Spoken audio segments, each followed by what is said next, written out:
कांदा उत्पादकांना दिलासा देण्यासाठी नाफेडनं निकष शिथिल करून प्रत्यक्ष नाशिक जिल्ह्यामधील बाजार समितीमध्ये लिलावात कांदा खरेदी करण्याचे आदेश जिल्हाधिकाऱ्यांना दिलेले होते।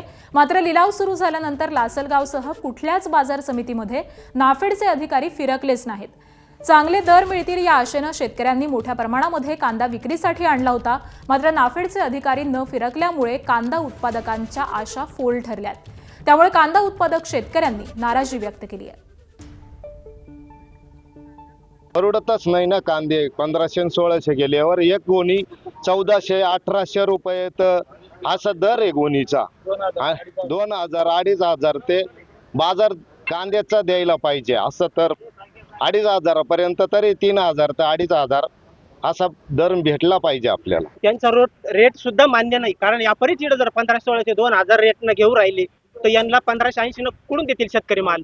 काय हा जो 2200चा रेट आज त्यांचा चालू आहे 2000च्या वर, यांना ह्या रेट मध्ये नाही परवडत शेतकऱ्याला। आणि शेतकऱ्याची परिस्थिती खूप वाईट केली आहे। जी कर्जमाफी आमची मागणी आहे, कांदा हा 2500 ते 3000 रुपये विकला गेला पाहिजे। नाफेडनं 2.5च्या वरच मार्केट दिले गेले पाहिजे। वास्तविक त्यांनी जिल्हाधिकाऱ्यांनी आदेश दिल्यानंतर कमीत कमी बाजार समितीच्या लिलावामध्ये काय चालू आहे, काय दर निघाले, कमीत कमी हे बघण्यासाठी तरी कमीत कमी यायला पाहिजे होतं।